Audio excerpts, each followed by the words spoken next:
среден ръст, руса коса и сини очи. Той бил безстрашен.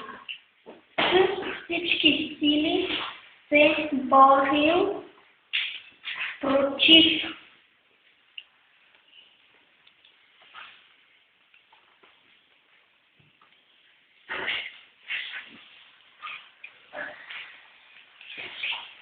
породителите. Бил умен, смел и силен. Загинал е за свободата на нашата родина на 19 февруари.